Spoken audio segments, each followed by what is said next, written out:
ವೀಕ್ಷಕರೇ, ಮೆಂಡು ನ್ಯೂಸ್ ನೆಟ್ವರ್ಕ್ಗೆ ಸ್ವಾಗತ. ನಾನು ನಿಮ್ಮ ದಿವ್ಯಾ. ಸಿದ್ದು ರಾಜೀನಾಮೆಗೆ ಮೈತ್ರಿ ಹೋರಾಟ.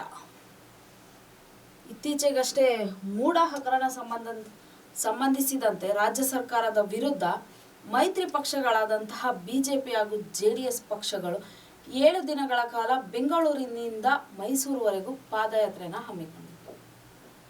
ಸೊ ಈಗ ನಿನ್ನೆಯೂ ಕೂಡ ವಿಧಾನಸೌಧದ ಮುಂದೆ ಗಾಂಧೀಜಿ ಪ್ರತಿಮೆಯ ಮುಂದೆ ರಾಜೀನಾಮೆ ನೀಡಲೇಬೇಕು ಸಿದ್ದು ಅವರು ಅಂತ ಒಂದು ಪ್ರತಿಭಟನೆಯನ್ನು ಸಹ ಮಾಡಿದರು. ಈ ವಿಚಾರವಾಗಿ ರಾಜ್ಯಪಾಲರು ಸಹ ಪ್ರಾಸಿಕ್ಯೂಷನ್ಗೆ ಅಸ್ತು ಅನ್ನೋ ಒಂದು ಮೂಮೆಂಟ್ ಸಹ ಇತ್ತು. ಆದರೆ ಈಗ ಇದರ ವಿರುದ್ಧ ಕಾಂಗ್ರೆಸ್ ನಾಯಕರು ಸಹ ಒಂದು ಪ್ರತಿಭಟನೆಯನ್ನು ಮಾಡಿದ್ದಾರೆ. ಸಿದ್ದು ಪರ ಎಲ್ಲ ಜಿಲ್ಲೆಗಳಲ್ಲೂ ಸಹ ಬೀದಿಗಿಳಿದಂತಹ ಕೈ ನಾಯಕರು.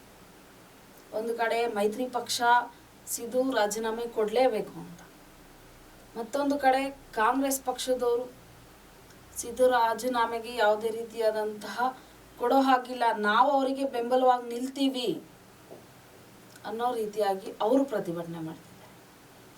ಈ ಎಲ್ಲ ವಿಚಾರಗಳಿಂದ ಜನರು ಅಲ್ಲೋಲ ಕೊಲ್ಲೋಲ ಆಗುವಂತಹ ಪರಿಸ್ಥಿತಿಗೆ ಬರ್ತಾ ಇದೆ. ಒಂದು ಕಡೆ ಮಳೆಯಿಂದ ಆಲ್ರೆಡಿ ಜನ ಏನು ರಾಜ್ಯಾದ್ಯಂತ ಕರ್ನಾಟಕದಾದ್ಯಂತ ಅತಿ ಹೆಚ್ಚು ಮಳೆ ಆಗ್ತಾ ಇದೆ. ನಿನ್ನೆ ಎಲ್ಲ ಸಹ ಬೆಂಗಳೂರಲ್ಲೂ ಸಹ ಅತಿ ಹೆಚ್ಚು ಮಳೆ ಆಗಿದೆ. ಇದು ಒಂದು ಕಡೆ. ಇನ್ನು ಇವರು ಒಂದು ಕಡೆ ಮೈತ್ರಿ ಪಕ್ಷ, ಮತ್ತೊಂದು ಕಡೆ ಕಾಂಗ್ರೆಸ್ ಪಕ್ಷ, ಅವ್ರ ವಿರುದ್ಧ ಇವರು, ಇವ್ರ ವಿರುದ್ಧ ಅವರು, ಈ ರೀತಿ ಹೋರಾಟ ಆಗ್ತಾ ಇದೆ. ಇದು ಒಂದು ಕಡೆ, ಎಲ್ಲೋ ಒಂದು ಕಡೆ ಜನಸಾಮಾನ್ಯರಿಗೂ ಸಹ ಒಂದು ಕಳವಳ ಆಗ್ತಾ ಇದೆ. ಮಳೆಯಿಂದ ಒಂದು ರೀತಿ ತೊಂದರೆ, ಈ ಹೋರಾಟಗಳಿಂದ ಒಂದು ರೀತಿ ತೊಂದರೆ. ಬೆಂಗಳೂರು ಸೇರಿದಂತೆ ಕರ್ನಾಟಕದಾದ್ಯಂತ ನಿನ್ನೆ ಸಹ ಕಾಂಗ್ರೆಸ್ ನಾಯಕರು ಹೋರಾಟ ಮಾಡಿದ್ದಾರೆ. ನಾವು ಈ ವಿಜುವಲ್ನ ನೋಡ್ಬೋದು, ಈ ಪಿಕ್ಚರ್ನ ನೋಡ್ಬೋದು ವೀಕ್ಷಕರೇ.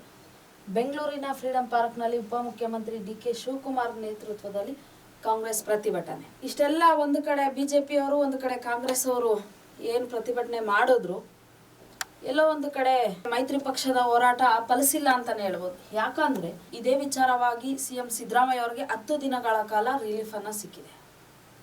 10 ದಿನಗಳ ಕಾಲ ಯಾವುದೇ ರೀತಿಯಾಗಿ ವಿಚಾರಣೆ ಇರೋದಿಲ್ಲ, ವಿಚಾರಣೆ ಮಾಡಬಾರ್ದು ಅನ್ನೋ ರೀತಿಯಲ್ಲಿ ಇದೇ ತಿಂಗಳ ಆಗಸ್ಟ್ 29ರವರೆಗೂ ಸಹ ಮುಂದೂಡಿದೆ. ಇದೇ ವಿಚಾರವಾಗಿ ರಾಜ್ಯಪಾಲರ ವಿರುದ್ಧ ಕಾಂಗ್ರೆಸ್ ನಾಯಕರು ಕಿಡಿಗಳನ್ನು ಕಾರಿದ್ದಾರೆ. ನಿನ್ನೆ ಸಿಕ್ಕಾಪಟ್ಟೆ ಆಕ್ರೋಶಗಳನ್ನ ವ್ಯಕ್ತಪಡಿಸಿದ್ದಾರೆ. ರಾಜ್ಯಪಾಲರ ವಿರುದ್ಧ ಪ್ರಾಸಿಕ್ಯೂಷನ್ಗೆ ಅನುಮತಿ ನೀಡಿದ್ರು ಅನ್ನೋ ವಿಚಾರವಾಗಿ ಈ ಒಂದು ಪ್ರತಿಭಟನೆ ನಂತರ ಸಿದ್ದರಾಮಯ್ಯ ಅವರಿಗೆ 10 ದಿನಗಳ ಕಾಲ ರಿಲೀಫ್ ಸಿಕ್ಕಿದೆ. ಅದಾದ ನಂತರ ಆಗಸ್ಟ್ 29ರ ನಂತರ ಏನಾಗಬಹುದು, ವಿಚಾರಣೆಗೆ ಒಳಗಾಗ್ತಾರಾ ಅಥವಾ ಇಲ್ವಾ ಅನ್ನೋದು ಕಾದು ನೋಡೋಣ. ಇದಾಗಿತ್ತು ಈ ಕ್ಷಣದ ಸುದ್ದಿಗಳು. ನಿರಂತರ ಸುದ್ದಿಗಾಗಿ ನೋಡ್ತಾ ಇರಿ ಮೆಂಡು ನ್ಯೂಸ್ ನೆಟ್ವರ್ಕ್.